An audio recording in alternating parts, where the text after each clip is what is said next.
ಮಹಾಶಿವರಾತ್ರಿ ಪ್ರಯುಕ್ತ ಗೋಕರ್ಣದ ಉಮಾಮಹೇಶ್ವರ ಗೆಳೆಯರ ಬಳಗದ ಆಶ್ರಯದಲ್ಲಿ ಪ್ರಥಮ ವರ್ಷದ ಹೊನಲು ಬೆಳಕಿನ ಹಗ್ಗ ಜಗ್ಗಾಟ ಪಂದ್ಯಾವಳಿಯು ಯಶಸ್ವಿಯಾಗಿ ನಡೆಯಿತು. ಪಂದ್ಯಾವಳಿಯ ವೇದಿಕೆ ಕಾರ್ಯಕ್ರಮದ ಉದ್ಘಾಟನೆಯನ್ನ ದೀಪ ಬೆಳಗಿಸುವುದರ ಮೂಲಕ ನೀಲಗೋಡ ಯಕ್ಷ ಚೌಡೇಶ್ವರಿ ದೇವಸ್ಥಾನದ ಪ್ರಧಾನ ಅರ್ಚಕ ಶ್ರೀ ಮಹಾದೇವ ಸ್ವಾಮಿ ನೆರವೇರಿಸಿದ್ರು. ಕಾರ್ಯಕ್ರಮದ ಅಧ್ಯಕ್ಷತೆಯನ್ನ ಮೀನುಗಾರರ ಸಹಕಾರಿ ಸಂಘ ಲಿಮಿಟೆಡ್ ತದಡಿ ಅಧ್ಯಕ್ಷ ಮಹೇಶ್ ಮೂಡಂಗಿ ವಹಿಸಿದ್ರು. ಮುಖ್ಯ ಅತಿಥಿಗಳಾಗಿ ಜೆಡಿಎಸ್ ಜಿಲ್ಲಾಧ್ಯಕ್ಷ ಸೂರಜ್ ನಾಯ್ಕ್ ಸೋನಿ, ಗ್ರಾಮ ಪಂಚಾಯತ್ ಸದಸ್ಯರಾದ ಸುಜಯ್ ಶೆಟ್ಟಿ ಗೋಕರ್ಣ, ಉಮೇಶ್ ಅಂಬಿಗ, ಗೋಕರ್ಣ ಪಿಎಸ್ಐ ಅನಿಲ್, ದಾಮೋದರ್ ಮೂಡಂಗಿ, ನಾಗರಾಜ್ ಅಂಬಿಗ, ಮಹೇಶ್ ಅಂಬಿಗ, ಮಲ್ಲಿಕಾರ್ಜುನ್ ಹನ್ನವರ್ಕರ್, ಜಿಎನ್ ಗೌಡ, ಜಗದೀಶ್ ನಾಯ್ಕ್ ಉಪಸ್ಥಿತರಿದ್ದರು. ಕಾರ್ಯಕ್ರಮದ ವೇದಿಕೆಯಲ್ಲಿ ಮೀನುಗಾರ ಸಮಾಜದ ಹಿರಿಯರಾದ ಗೌರಿ ಅಂಬಿಗರನ್ನ ಹಾಗೂ ಚಿಕ್ಕ ವಯಸ್ಸಿನಲ್ಲೇ ಶೈಕ್ಷಣಿಕ ಸಾಧನೆಗೈದು ವಕೀಲ ವೃತ್ತಿ ಪೂರೈಸಿದ ಸುಚಿತ್ರಾ ಮಾದೇವ್ ಅಂಬಿಗರನ್ನ ಸನ್ಮಾನಿಸಲಾಯಿತು. ಪಂದ್ಯಾವಳಿಯಲ್ಲಿ ಒಟ್ಟು 16 ತಂಡಗಳು ಭಾಗವಹಿಸಿದ್ದವು. ಫೈನಲ್ನಲ್ಲಿ ವಿನ್ನರ್ಸ್ ತಂಡವಾಗಿ ಕರಿಕಾನ ಪರಮೇಶ್ವರಿ, ಕೆರೆಕೋಣ ಹೊನ್ನವರ ಹಾಗೂ ರನ್ನರ್ ಅಪ್ ತಂಡವಾಗಿ ಅಂಬಿಗರ ಸಮಾಜದ ಪದ್ಮಾವತಿ ಅಮ್ಮ ಮಿರ್ಜಾನ್ ಹಾಗೂ ಕಡಲು ಮಕ್ಕಳು ಮುರುಡೇಶ್ವರ ತೃತೀಯ ಬಹುಮಾನ ಪಡೆದ್ರೆ, ಸ್ಟಾರ್ ಬಾಯ್ಸ್ ಗೋಕರ್ಣ ತಂಡವು 4ನೇ ಬಹುಮಾನ ಪಡೆಯಿತು.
ಪ್ರಥಮ ಸುತ್ತನ್ನು ಗೆದ್ದುಕೊಂಡಿದೆ ಪದ್ಮಾವತಿ ಅಮ್ಮ ಮಿರ್ಜಾನ್. ಪ್ರಥಮ ಸುತ್ತನ್ನು ಗೆದ್ದುಕೊಂಡಿದೆ.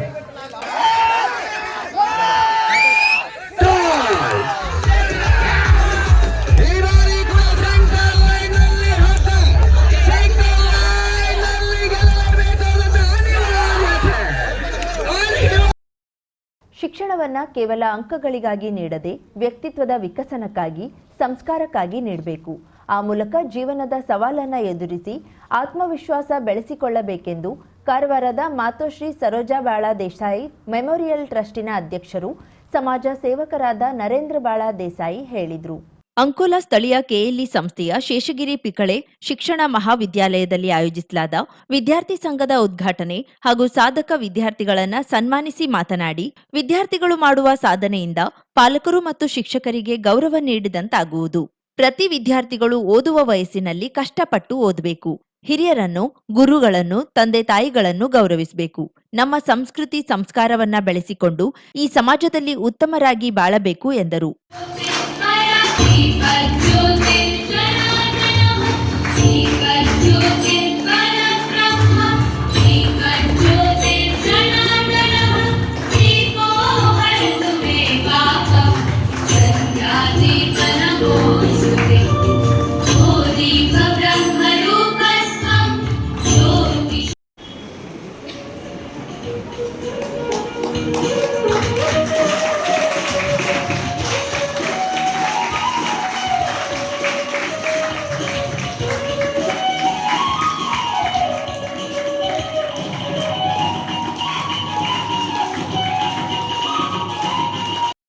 ಮಹಾವಿದ್ಯಾಲಯದ ಪ್ರಥಮ ಮುಖ್ಯ ಅತಿಥಿಯಾಗಿ ಪಾಲ್ಗೊಂಡು ಮಾತನಾಡಿದ ಅಂಕೋಲಾ ಕ್ಷೇತ್ರ ಶಿಕ್ಷಣಾಧಿಕಾರಿ ಮಂಗಳಲಕ್ಷ್ಮಿ ಪಾಟೀಲ್, ಶಿಕ್ಷಕರು ಯುವ ಜನಾಂಗ ಕಟ್ಟುವ ಕಾರ್ಯತತ್ಪರತೆಯಲ್ಲಿ ನಿರತರಾಗಿ ಶೈಕ್ಷಣಿಕ ಸಮಸ್ಯೆ ಪರಿಹರಿಸುವ ಮತ್ತು ನಾಯಕತ್ವ ಗುಣವನ್ನ ಬೆಳೆಸಲು ಪ್ರಯತ್ನಿಸಬೇಕು ಎಂದರು. ಯಾಕಂತಂದ್ರೆ ನಮಗೆ 18 ವರ್ಷದ ಎಲ್ಲಾ ಮಕ್ಕಳು ಮಕ್ಕಳೇ, ಮುದ್ದು ಮಕ್ಕಳು. ಅಧ್ಯಕ್ಷತೆ ವಹಿಸಿ ಮಾತನಾಡಿದ ಸಂಸ್ಥೆಯ ಸದಸ್ಯ ಡಾಕ್ಟರ್ ಮಿನಲ್ ನಾರ್ವೇಕರ್, ಸಂಸ್ಥೆ ನೀಡುವ ಸಕಲ ಸೌಲಭ್ಯಗಳನ್ನು ಸೂಕ್ತ ರೀತಿಯಲ್ಲಿ ಬಳಸಿ ಯಶಸ್ವಿಯಾಗಿ ನಂತರ ಸಾಧನೆ ಎಂಬ ಗುರುದಕ್ಷಿಣೆಯನ್ನ ನೀಡಬೇಕು ಎಂದರು. New prestigious college which is recently named as Sheshagiri Pikre B.Ed College. Rakshita ಸಂಗಡಿಗರು ಪ್ರಾರ್ಥಿಸಿದ್ರು. ಪ್ರಾಚಾರ್ಯ ಡಾಕ್ಟರ್ ವಿನಾಯಕ್ ಹೆಗಡೆ ಪ್ರಾಸ್ತಾವಿಕವಾಗಿ ಮಾತನಾಡಿ ಸ್ವಾಗತಿಸಿದ್ರು. ಉಪನ್ಯಾಸಕಿ ಡಾಕ್ಟರ್ ಪುಷ್ಪಾ ನಾಯ್ಕ್ ಪರಿಚಯಿಸಿದ್ರು. ವಿದ್ಯಾರ್ಥಿ ಸಂಘದ ಉಪಾಧ್ಯಕ್ಷ ಮಂಜುನಾಥ್ ಇಟಗಿ ಕ್ರಿಯಾ ಯೋಜನೆ ವಾಚಿಸಿದ್ರು. ಇದೇ ಸಂದರ್ಭದಲ್ಲಿ ದೇಶಕ್ಕೆ 394ನೇ ಸ್ಥಾನದೊಂದಿಗೆ ರಾಷ್ಟ್ರೀಯ ಉಪನ್ಯಾಸಕ ಅರ್ಹತಾ ಪರೀಕ್ಷೆ ಉತ್ತೀರ್ಣರಾದ ಉಪನ್ಯಾಸಕಿ ಪ್ರಿಯದರ್ಶಿನಿ ಹೆಗಡೆ ಹಾಗೂ ಅತಿಥಿ ಮಂಗಳಲಕ್ಷ್ಮಿ ಪಾಟೀಲ್, ಉದ್ಘಾಟಕ ನರೇಂದ್ರ ಬಾಳಾ ದೇಸಾಯಿ ಅವರನ್ನ ಸನ್ಮಾನಿಸಿ ಗೌರವಿಸಲಾಯಿತು. ಕಳೆದ ವರ್ಷ ಕಾಲೇಜಿಗೆ ಸ್ಥಾನ ಪಡೆದ ರಾಧಿಕಾ ಗೌಡ, ಜೀವನ್ ನಾಯ್ಕ್ ಹಾಗೂ ದೀಪಿಕಾ ನಾಯಕ್ ಗೌರವ ಸ್ವೀಕರಿಸಿ ಮಾತನಾಡಿದ್ರು. ಪ್ರಧಾನ ಕಾರ್ಯದರ್ಶಿ ಸೂರಜ್ ನಾಯಕ್ ವಂದಿಸಿದ್ರು. ಬಸವರಾಜ್ ಶಿಲವಂತರ್ ಹಾಗೂ ರಶ್ಮಿ ನಾಯ್ಕ್ ನಿರೂಪಿಸಿದ್ರು. ಕರಾವಳಿ ಮುಂಜಾವು ಡಿಜಿಟಲ್ ನ್ಯೂಸ್, ಸುಭಾಷ್ ಕಾರೇಬೈಲ್, ಅಂಕೋಲಾ. ಕಾರವಾರ ಜಿಲ್ಲಾಸ್ಪತ್ರೆ ಆವರಣದಲ್ಲಿ ನಿರ್ಮಾಣ ಹಂತದಲ್ಲಿರುವ ನೂತನ ಎಸ್ಟಿಪಿ ಘಟಕದ ಬೃಹತ್ ಹೊಂಡದಲ್ಲಿ ಕೋಣವೊಂದು ಬಿದ್ದು ಸಿಲುಕಿದ ಘಟನೆ ನಡೆದಿದೆ. ಹೊಂಡ ಆಳವಾಗಿದ್ದು ಕೋಣ ಮೇಲೇರಿ ಬರಲು ಸಾಧ್ಯವಾಗದ ಸ್ಥಿತಿ ಉಂಟಾಯಿತು. ಹೀಗಾಗಿ ಅಗ್ನಿಶಾಮಕ ಸಿಬ್ಬಂದಿ ಹೊಂಡದಲ್ಲಿ ಮಣ್ಣು ತುಂಬುವ ಕಾರ್ಯಕ್ಕೆ ಮುಂದಾದ್ರು. ನಂತರ ನಗರಸಭೆಯ ಜೆಸಿಬಿ ಯಂತ್ರದ ಸಹಾಯದಿಂದ ಮಣ್ಣು ಹಾಕಿ ಕೋಣ ಮೇಲೇರಲು ಅನುಕೂಲ ಮಾಡಿಕೊಡಲಾಯಿತು. ತಾಸಿಗೂ ಹೆಚ್ಚು ಕಾಲ ನಡೆದ ಕಾರ್ಯಾಚರಣೆ ಬಳಿಕ ಕೋಣವನ್ನ ಸುರಕ್ಷಿತವಾಗಿ ಮೇಲಕ್ಕೆತ್ತಲಾಯಿತು. 450 ಹಾಸಿಗೆಗಳ ನೂತನ ಕಟ್ಟಡಕ್ಕೆ ಸಂಬಂಧಿಸಿದ ಎಸ್ಟಿಪಿ ಕಾಮಗಾರಿ ಪ್ರಗತಿಯಲ್ಲಿದ್ದು ಹೊಂಡ ತೆರೆದ ಸ್ಥಿತಿಯಲ್ಲಿರುವುದರಿಂದ ಸುರಕ್ಷತೆ ಕುರಿತು ಪ್ರಶ್ನೆಗಳು ಉದ್ಭವಿಸಿದೆ. ಈ ಕುರಿತು ಮಾತನಾಡಿದ ಮಾಧವ್ ನಾಯಕ್, ಸುಮಾರು 3 ಕೋಟಿ ರೂಪಾಯಿ ವೆಚ್ಚದಲ್ಲಿ ನೂತನ ಎಸ್ಟಿಪಿ ಘಟಕ ಕಾಮಗಾರಿ ಆರಂಭಿಸಲಾಗಿದೆ. ಆದರೆ ಬಳಕೆಯಲ್ಲಿರುವ ಬಾವಿಯ ಹತ್ತಿರವೇ ಘಟಕ ನಿರ್ಮಿಸಲಾಗುತ್ತಿದೆ. ಈ ಬಗ್ಗೆ ಆಸ್ಪತ್ರೆ ವೈದ್ಯರು ಕೂಡ ಪರಿಸರ ನಿಯಂತ್ರಣ ಮಂಡಳಿಗೆ ದೂರು ಸಲ್ಲಿಸಿದ್ದಾರೆಂಬ ಮಾಹಿತಿ ಇದೆ. ಕಾಮಗಾರಿ ನಡೆಯುತ್ತಿರುವ ಸ್ಥಳದಲ್ಲಿ ಸೂಕ್ತ ಸುರಕ್ಷತಾ ಕ್ರಮವನ್ನ ಕೈಗೊಳ್ಳಲಾಗಿಲ್ಲ. ಪದೇ ಪದೇ ಜಾನುವಾರುಗಳು ಬಿದ್ದು ಅಪಾಯ ಎದುರಿಸುತ್ತಿರುವುದರಿಂದ ಸಾರ್ವಜನಿಕರ ಸುರಕ್ಷತೆಯನ್ನು ಪರಿಗಣಿಸಿ ತಕ್ಷಣ ಕ್ರಮ ಕೈಗೊಳ್ಳಬೇಕು. ಎಸ್ಟಿಪಿಯನ್ನ ಸೂಕ್ತ ಸ್ಥಳದಲ್ಲಿ ನಿರ್ಮಿಸಬೇಕು ಎಂದು ಆಗ್ರಹಿಸಿದ್ರು.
ಸಾಕಷ್ಟು ನೀವು ಮತ್ತು ಅಲ್ಲಿ ಬೈಕ್ ಶಿಫ್ಟ್ನಲ್ಲಿದ್ದು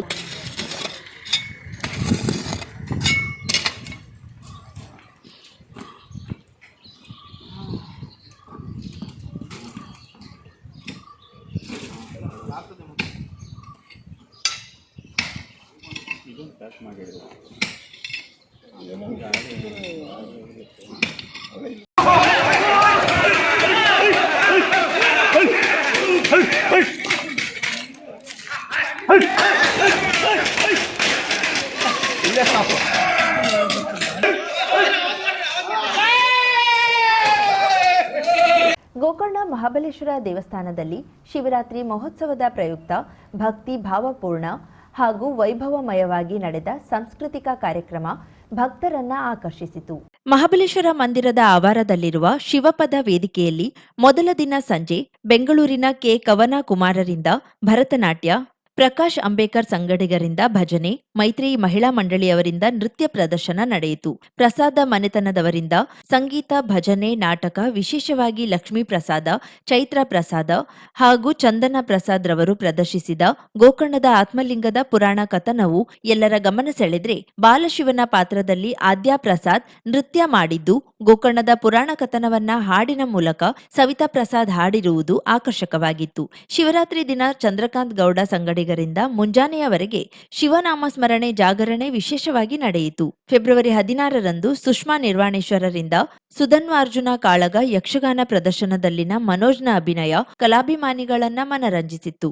ಬೆಂಗಳೂರಿನ ಅರ್ಚನಾ ಮುರಳಿ ಸಂಗಡಿಗರಿಂದ ಸಂಗೀತ ಸಂಜೆ, ಫೆಬ್ರವರಿ 17ರಂದು ನಡೆದ ಮೈತ್ರೇಯಿ ಕಲಾ ಟ್ರಸ್ಟಿನಿಂದ ಭರತನಾಟ್ಯ, ಶಾಂತಿಕಾ ಚಿಂತಾಮಣಿ ಉಪಾಧ್ಯಾಯರಿಂದ ಭರತನಾಟ್ಯ, ಫೆಬ್ರವರಿ 18ರಂದು ಸಂಜೆ ನಡೆದ ಪುತ್ತೂರು ಶ್ರೀದೇವಿ ನೃತ್ಯಾರಾಧನಾ ಟ್ರಸ್ಟ್ನ ವಿದುಷಿ ರೋಹಿಣಿ ಉದಯರ ಶಿಷ್ಯರಿಂದ ನೃತ್ಯ ರಂಜಿನಿ, ನಂತರ ಅಂಕೋಲಾದ ದಿನಕರ ಕಲಾನಿಕೇತನ ಮಕ್ಕಳಿಂದ ಸಂಗೀತ ಸಂಜೆ, ವಿಘ್ನೇಶ್ವರ ಕುರ್ಸೆಯವರಿಂದ ಲೋಹ ತರಂಗ ವಾದನ ಮೂಡಿಬಂದಿತ್ತು.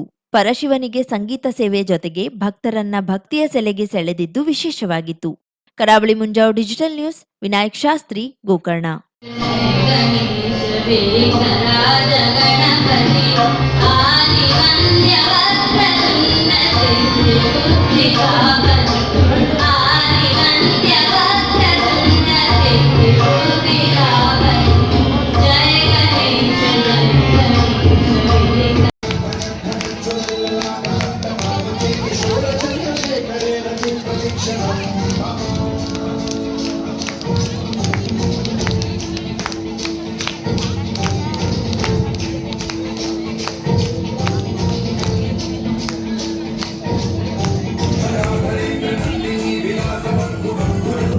अपराजित होना, ये सभी चीजें मनुष्य के लिए नहीं है रावण। तुम देवाधिदेव महादेव के भक्त हो। युद्ध में अपराजित होने की लालसा त्याग कर खुद की कामना, वासना और घमंड पर विजय पाने का प्रयत्न करो रावण। आपकी बात मेरे समझ में आ गई है प्रभु। तो फिर आज से इसी जगह पर ये आत्मलिंग स्थापित रहेगा।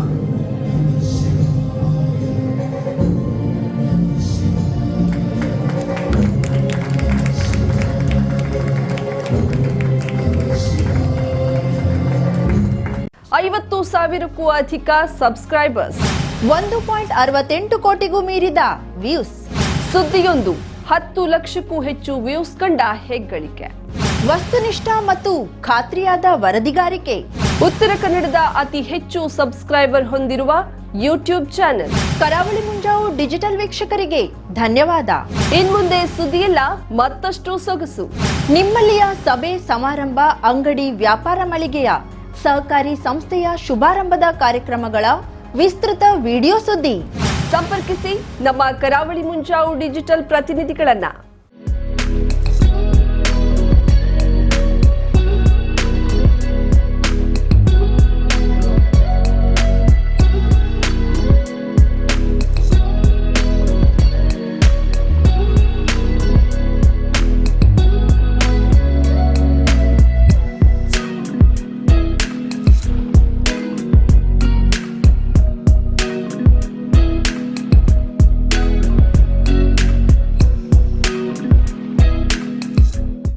ಸಮಾರಂಭ ನಿಮ್ಮದು, ಸಂಭ್ರಮ ನಮ್ಮದು.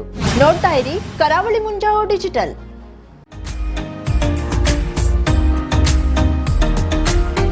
ಮಿಲನ್ ಎಂಟರ್ಪ್ರೈಸಸ್ ಬೃಹತ್ ಎಲೆಕ್ಟ್ರಾನಿಕ್ ಹಾಗೂ ಫರ್ನಿಚರ್ ಮಳಿಗೆ. ಉತ್ತರ ಕನ್ನಡ ಜಿಲ್ಲೆಯಲ್ಲೇ ಅತಿ ಹೆಚ್ಚು ಮಳಿಗೆಗಳನ್ನ ಹೊಂದಿರುವ, ಅತಿ ಹೆಚ್ಚು ಸಂತೃಪ್ತ ಗ್ರಾಹಕರನ್ನ ಹೊಂದಿರುವ ಮೂಲಕ ಹೆಗ್ಗಳಿಕೆಗೆ ಪಾತ್ರವಾಗಿರುವ ಏಕೈಕ ಸಂಸ್ಥೆ ಮಿಲನ್ ಎಂಟರ್ಪ್ರೈಸಸ್. ನಮ್ಮ ಮಳಿಗೆಗಳಲ್ಲಿ ಪ್ರಸಿದ್ಧ ಕಂಪನಿಗಳ electronic refrigerator, washing machine, LED TV, ಎಸಿಗಳು ಲಭ್ಯ. ಭಾರತದ ಕರಾವಳಿ ಹವಾಮಾನಕ್ಕೆ ಹೊಂದಿಕೊಳ್ಳುವ ನಂಬರ್ 1 ಬ್ರ್ಯಾಂಡ್ ಆದ ಗೋದ್ರೇಜ್ ಕಂಪನಿಯ ಕಪಾಟು, ಆಫೀಸ್ ಟೇಬಲ್, ಆಫೀಸ್ ಚೇರ್, ಬ್ಯಾಂಕ್ಗಳಿಗೆ ಹಾಗೂ ಚಿನ್ನದ ಅಂಗಡಿಗಳಿಗೆ ಬೇಕಾಗುವ ಸೇಫ್ ಲಾಕರ್ಗಳು ಅತಿ ಕಡಿಮೆ ಬೆಲೆಯಲ್ಲಿ ಲಭ್ಯವಿದೆ. Teak wood sofa set, wooden dining table ಹಾಗೂ ಗ್ರಾಹಕರಿಗೆ ಬೇಕಾಗುವ ಅಳತೆಯಲ್ಲಿ ನಿಮ್ಮ ಮನೆಗೆ ಹೊಂದಿಕೊಳ್ಳುವ ಹಾಗೆ ಫರ್ನಿಚರ್ಗಳನ್ನ ಮಾಡಿಕೊಡಲಾಗುವುದು. ಕಸ್ಟಮೈಸ್ಡ್ ಕಿಚನ್, ವಾರ್ಡ್ರೋಬ್ಗಳನ್ನ ಅತಿ ಹೆಚ್ಚು ವರ್ಷಗಳ ಕಾಲ ಬಾಳಿಕೆ ಬರುವ ಹಾಗೆ ವಾರಂಟಿಯೊಂದಿಗೆ ಮಾಡಿಕೊಡಲಾಗುವುದು. ನಮ್ಮಲ್ಲಿ ಡ್ಯೂರಾಫ್ಲೆಕ್ಸ್, ಗೋದ್ರೇಜ್ ಕಂಪನಿಯ memory foam mattress, orthopaedic mattress, spring ಮ್ಯಾಟ್ರೆಸ್ಗಳು ಕಡಿಮೆ ಬೆಲೆಯಲ್ಲಿ ಲಭ್ಯ.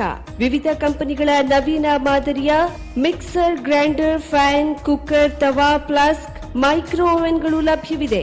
0% ಬಡ್ಡಿಯೊಂದಿಗೆ ಸ್ಥಳದಲ್ಲಿಯೇ ಬಜಾಜ್ ಫೈನಾನ್ಸ್ ನಿಂದ ಸಾಲ ಸೌಲಭ್ಯವಿದೆ. ಮಿಲನ್ ಎಂಟರ್ಪ್ರೈಸಸ್ ನಲ್ಲಿ ಖರೀದಿ ಮಾಡುವ ಗ್ರಾಹಕರಿಗೆ ಡಿಸ್ಕೌಂಟ್ ಮತ್ತು ಗಿಫ್ಟ್ ಜೊತೆಗೆ ಪ್ರತಿ 2,000 ರೂಪಾಯಿಗಳ ಖರೀದಿಗೆ ಒಂದು ಬಂಪರ್ ಲಕ್ಕಿ ಡ್ರಾ ಕೂಪನ್ ನೀಡಲಾಗುವುದು. ಈ ಲಕ್ಕಿ ಡ್ರಾನಲ್ಲಿ 7 ಲಕ್ಷದವರೆಗೆ ಬಹುಮಾನ ಗೆಲ್ಲುವ ಅವಕಾಶ ನಿಮ್ಮದಾಗಿರುತ್ತದೆ. ಲಕ್ಕಿ ಡ್ರಾದಲ್ಲಿ 1 ಕಾರ್, 2 ಬೈಕ್ ಮತ್ತು ರೆಫ್ರಿಜಿರೇಟರ್, ವಾಷಿಂಗ್ ಮಷಿನ್ ಸೇರಿದಂತೆ 30 ಲಕ್ಕಿ ಗ್ರಾಹಕರಿಗೆ ಬಹುಮಾನ ಗೆಲ್ಲುವ ಅವಕಾಶ. ಗ್ರಾಹಕರ ಸಂತೃಪ್ತಿಗೆ ನಮ್ಮ ಮೊದಲ ಆದ್ಯತೆ ಎನ್ನುವುದು ಮಿಲನ್ ಎಂಟರ್ಪ್ರೈಸಸ್ನ ವಾಕ್ಯ.